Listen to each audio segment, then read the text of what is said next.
Hola, os voy a contar 3 historias. Están adaptadas. Las historias son reales, pero he cambiado detalles para que no reconozcáis a estas personas nunca, ¿vale? Bien, empieza. Primera. Es una chica que está casada en una relación muy normal, con un marido, 2 hijos, el chalet adosado, los perros, todo, pero que empieza a sospechar que su marido tiene un amante, pues por las cosas típicas. Llega tarde, llega oliendo a otra cosa, siempre tiene reuniones después del trabajo, se empieza a notar cosas raras. Y un fin de semana se va y le dice que se va con su amigo Ricardo a pescar. Y ella, entrando en internet, descubre que Ricardo está en Ibiza con su mujer y sus hijos. Cuando él regresa, pues él le dice, no, al final me fui solo porque Ricardo había tenido una bronca con su mujer y entonces decidí irme solo. Bueno, siempre tiene excusas, ¿no? Entonces ella de repente tiene una enfermedad de transmisión sexual y como ve que su marido siempre miente, en lugar de confrontarle directamente, lo que hace es esperar a que su marido se duerma, coger el laptop, el ordenador, el ordenador portátil y dirigirse a los sirios. ¿Quiénes son los sirios? Los sirios son unos señores sirios, obviamente, que viven allá, que trabajan allá abajo en Lavapiés y que te abren un portátil sin preguntar de quién es. Normalmente, si tú vas a, no sé, a Microsoft diciendo no me acuerdo de las claves, se me ha olvidado y no consigo abrir el ordenador porque no recuerdo la clave, te dirán, bueno, pues deme usted la prueba de que este ordenador es suyo. Pero los sirios no lo hacen. ¿Y qué descubre ella? Descubre que el marido no tiene un amante. Tiene cientos de amantes porque está enganchado a Internet. Broncons a internet, a las aplicaciones estas de ligue y que, bueno, va ligando con una cada semana. Broncón terrorífico, se separan. Imaginad, cuando descubre esto tiene una crisis de pánico en la cual no puede respirar, vomita, le duele muchísimo el corazón, no puede respirar, bueno, todo, ¿no? ¿Y qué sucede? Que cuando se separan consiguen un acuerdo en el cual ella se queda a la casa y se va a otra parte. Cada vez que los niños tienen que irse con él, ella empieza a tener mucha ansiedad. Es decir, le cuesta respirar, tiene ataques de llanto, le tiemblan las manos, dolores de cabeza, dolores articulares, vómitos ansiosos, todo el parcal, ¿no? Pero cuando se le pregunta, pero ¿por qué te crea tanta ansiedad? ¿Crees que él les va a agredir? No. ¿Crees que va a abusar sexualmente de ellos? No. Si además le deja con la abuela, o sea que no. ¿Crees que la abuela es mala para estos niños? No. Pero me crea mucha ansiedad y repite, porque él es un psicópata, porque él es un psicópata. Bien. Segunda historia. Es una chica que trabaja en el Ministerio de Interior. El Ministerio de Interior, como todos los ministerios, tiene una mesa de contratación, con contratación continua. ¿Esto qué quiere decir? Pues que de repente hay que comprar una partida de pistolas o una partida de normalmente pistolas, armas, cualquier tipo de elementos defensivos del tipo que sean, ¿no? Y estas son partidas muy caras, es decir, voy a comprar una partida de revólveres Magnum, no sé si compran revólveres Magnum, la verdad, para distribuirlos en las comisarías de Canarias, por ejemplo, ¿no? Son partidas de mucho dinero y con material muy peligroso. Entonces, cuando se hace una mesa de contratación, esto se pone en el BOE, las empresas presentan sus ofertas tienen que ser recibidas en un pliego, ese pliego se tiene que ir pasando por una serie de filtros y es un proceso muy aburrido, un proceso burocrático muy difícil y un proceso que tiene que ir clavado, no sea que tus pistolas para Canarias acaben en una dictadura en África, ¿no? ¿Qué sucede? Que supuestamente en la mesa de contratación son cuatro los que tienen que recepcionar las ofertas, organizarlas y entregarlas. Pero ¿qué pasa? Uno es un liberado, es un sindicalista, entonces está la mitad del tiempo borracho, la otra mitad no viene y la otra mitad molesta, pero no se puede decir nada porque es del sindicato. Otra tampoco va la mayor parte del tiempo o no hace nada, pero no se puede decir nada porque es la prima de la directora. Y el tercero no me acuerdo qué drama había. Recuerdo que eran 4 en la mesa de contratación y 3 no hacían nada. Y una llevaba todo el trabajo, que era esta chica, que cada vez iba sufriendo más ansiedad. Hasta el día en que efectivamente hay un problema con la mesa de contratación y pistolas o lo que fuera, o revólveres, no sé de armas, que tenían que llegar a Canarias, no llegan. Y ella, crisis de pánico. No poder respirar, vomitar, dolor en el pecho, dolores de cabeza, creo que llegó a tener un desmayo. Entonces, ¿qué era lo peor que podía pasar? Que la echaran. En la práctica no podían echarla porque ¿quién se iba a ocupar de eso si nadie se estaba ocupando? ¿Y qué era lo segundo peor que podía pasar? Pues que saliera en prensa el asunto. No salió en prensa y efectivamente no la echaron, pero a partir de ahí vivía constantemente ansiada pensando me van a echar o pues va a salir en prensa. Tercer caso, yo. Como sabéis, yo tuve un acoso brutal en el cual además se creó una campaña de difamación diciendo que yo había plagiado. Esto se envió a un montón de periódicos que lo recogieron. Perdí un trabajo muy importante porque estaba haciendo una serie y la iban a contratar ya y con todo el follón que se montó no la contrataron. Perdí un trabajo en el periódico en el que trabajaba. Yo tenía pues X dinero que me llegaba cada mes, de repente no tenía un duro, entre medias se murió mi madre. Yo estaba muy mal y en una de estas voy subiendo por el metro en Lavapiés y me llega pues un hombre vestido de mujer, que además lo conozco muy bien porque es la camella de un bar que está por abajo, es conocido por todo el barrio y probablemente él salía de marcha cuando yo eran las 9 de la mañana y iba puesto. Y entonces de repente se frenó y empezó transfoba, terfa sobre todo, a gritar como un poseso y yo pensaba me va a pegar porque va puesto, me va a pegar. Y veía que nadie hacía nada.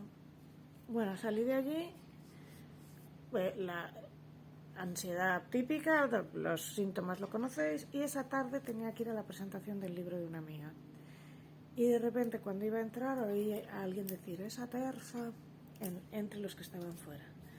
Y de repente me puse fatal, le dije a un amigo que me acompañara a casa y me pasó algo que yo no sabía ni que sucedía y que quizás os ha sucedido alguna vez. No podía hablar. Me quedé muda, o sea, intentaba hablar, no podía, y le dije, llévame a casa. Yo pensaba, nunca más trabajaré, me voy a morir de hambre, nunca más trabajaré, me voy a morir de hambre, acabaré en un puente, como no puedo trabajar y soy autónoma, no tendré jubilación, ¿cómo voy a vivir cuando sea vieja? ¿Vale? Normalmente cuando la gente entra en estos bucles, el bucle se va lanzando y es porque voy a acabar sola, voy a acabar debajo de un puente, me vendría mejor morirme. Más o menos las ideas que te van viniendo a toda velocidad, soy una inútil, me vendría mejor morirme, voy a acabar debajo de un puente, y son creencias limitantes. Vamos a ver uno por uno los casos que he contado. En el primero, el marido no era un psicópata. El marido lo que estaba era adicto a las aplicaciones. ¿Qué sucede con estas aplicaciones? Que se crean con un algoritmo especial para hacerlas adictivas. Y también era un adicto al sexo. No era una perla, pero no iba a hacerle nada a los niños y, como ya he dicho, los dejaba con la abuela, que trataba bien a los niños. Entonces, esta idea en la que ella entraba, que era una idea difusa de que iba a dañar a sus hijos, pero no sabía cómo, no tenía la más mínima justificación. ¿Pero qué había sucedido? Que esta mujer había entrado, como entráis tantas, a los vídeos de Iñaki Piñuel y todos esos vídeos en los que, según Iñaki Piñuel, poco menos que la mitad de la humanidad es psicopática. No. Realmente psicopáticos son del 1 al 3% de psicópatas puros. Es del 1 al 3% de la humanidad, porque si fueran más, la humanidad ya habría explotado. ¿Que pueda una persona tener rasgos psicopáticos y rasgos narcisistas? Sí, pero la chica estaba catastrofizando, exagerando, distorsionando, ¿vale? ¿Qué le había sucedido a la segunda? Pues que por una creencia que era el debería, yo no debería, no había en ningún momento, antes de que todo esto pasara, mandado una carta y decir, yo no puedo con esto porque mis 3 compañeros no trabajan. Porque primero había hecho un etiquetado, es decir, no me van a escuchar. Había pensado, no debo delatar a mis compañeros. Había pensado, esto no va a servir de nada. Había pensado, yo debo seguir con esto. Eso fue el primer fallo. Y el segundo fue, hoy por favor, es que me van a echar. ¿Pero cómo te van a echar si eres la única que trabaja? o va a salir en prensa. Podía haber salido en prensa, pero no salió, ¿vale? ¿Qué me pasó a mí? Que entré en un catastrofista en el cual sí, prácticamente me quedé sin trabajo, pero bueno, encontré otros. Tengo esto, por ejemplo, ¿no? Estoy haciendo talleres. Es que me van a agredir. Yo pensaba que me iban a agredir por la calle y que me iban a matar. No ha sucedido. Es que básicamente esto era, y esto se iba avanzando hasta que yo iba a acabar debajo de un puente. ¿Qué sucede con la mayoría de nosotros? Que tenemos creencias limitantes que nos hacen pensar que las cosas van a ir mucho peor de lo que van. ¿Cuáles son? Pues uno es el pensamiento todo o nada, es decir, si mi marido no es un santo, ya es un psicópata, o todo o nada. Bueno, pues puede ser un señor que es infiel y mentiroso, pero eso no le hace un psicópata integrado, ¿vale? Otra es que yo debería, que es lo que le mantuvo a la segunda chica, vamos a llamarla Marta, la mantuvo en una situación que no debería haberse quedado. Es que desde el principio tenía que haber dicho, oiga, estos señores no trabajan y yo no voy a hacer el trabajo de todos. Pero por su creencia de yo no debo criticar a mis compañeros, se encontró con este problemón. ¿Qué otras solemos tener? Catastrofizar, ir corriendo y pensar, oh, Dios mío, Dios mío, Dios mío, es que voy a acabar fatal. La peor de todas es no puedo estar sola. Necesito una pareja para vivir. Si he cortado con una pareja es que tengo que encontrar otra. ¿Habréis encontrado alguna vez? Os han hablado de ese estudio. El último es de Paul Dolan, pero lleva haciéndose este estudio desde los años 70 y siempre sale lo mismo. En los estudios de felicidad, las personas más felices son los hombres casados, seguidos por las mujeres solteras, seguidos por los hombres solteros y las más infelices las mujeres casadas. ¿Por qué? Porque los matrimonios, en el 90% de los casos, no son igualitarios. Se acepta antes que él sea infiel a que lo sea ella. Normalmente ella lleva toda la carga de la casa, tanto el trabajo doméstico como la compra, como la carga mental de qué tenemos que comprar y demás. Normalmente ella hace mucho más trabajo en casa y normalmente es mucho más infeliz. La cuestión es, está demostradísimo que las mujeres solteras son más felices que las mujeres casadas o en pareja. Hay estudios desde los años 70 hasta la actualidad, 25 años y nada ha cambiado. El último, ya os lo digo, es de Paul Dolan. Pero había uno muy famoso de Marilyn French, había muchísimos estudios al respecto. Si te quedas sola no va a pasar nada, pero hay un terror en el que me identifico porque lo he vivido. Dios mío, me voy a quedar sola. Oh, Dios mío, no voy a poder sobrevivir sola. Nunca más vas a encontrar otra pareja. Si no encuentras nunca más otra pareja, no pasa nada. Siempre cuento lo mismo, mi tía Fernanda se quedó viuda muy joven y yo desde pequeña me daba cuenta que mi tía Fernanda vivía una vida que nadie más vivía, que mi tía Fernanda se iba de viaje, claro, le había caído una pensión de viuda, a donde quería, se iba de viaje sola, iba, venía y se lo pasaba muy bien. Y había muchas críticas porque se iba con otra señora que se llamaba Begoña Ballarín. Había muchísimas críticas en el pueblo y en el entorno les llamaban las viudas alegres y demás, pero yo percibía la envidia, ¿vale? ¿Qué creencias limitantes suele haber? Soy una inútil, no voy a poder hacer esto. Entonces, ¿qué sucede? Que entras en no voy a llegar a la oposición, no la voy a aprobar. Si entras en una oposición pensando que no la vas a aprobar, no la apruebas. No voy a poder hablar en público. ¿Tienes un problema en el aparato fonador? No, por lo tanto, si puedes hablar en privado, puedes hablar en público. Es tan simple como en lugar de uno hablas a más. Pero tú te convences de que no puedes y entonces no puedes. Me voy a quedar sola, lo cual determina que acabas con relaciones terroríficas con otras personas. Si he tenido una relación tóxica, la repetiré, no necesariamente, si has identificado los patrones que he reproducido. Los demás son mejores que yo. Eso suele ir, por ejemplo, si me presento a la oposición, no la voy a aprobar porque es que las otras que se presentan son más jóvenes y van a hacerlo mejor, no necesariamente. Estos son el tipo de creencias limitantes que habéis estado viendo y que acaban distorsionándote y cerrando la vida. Pero muchas veces son la catastrofización, pensar que las cosas van a ir peor de lo que van. Es que me van a pegar, es que me van a echar del trabajo, es que nunca más voy a trabajar. El pensamiento todo o nada. Si mi marido no es lo que yo quería, ya es un psicópata. O nunca me voy a llevar bien con mi madre. O mi madre siempre es insoportable. O este tipo de cosas. El pensamiento blanco-negro es lo mismo que el pensamiento todo-nada. Culparse. La culpa la tengo yo porque si yo hubiera hecho esto o hubiera hecho lo otro o si no hubiera hecho aquí, el pasado está. Poco más puedes arreglar. Las distorsiones cognitivas de todo tipo, de exagerar las cosas o cambiar. Os voy a pasar ahora mismo, en cuanto cuelgue esto, una lista de todas las distorsiones cognitivas que se suelen crear, ¿vale? Sí, podemos entender que la mitad de nuestros problemas los creamos con nuestra imaginación, podremos entender que podemos cambiarlos desde nuestra imaginación.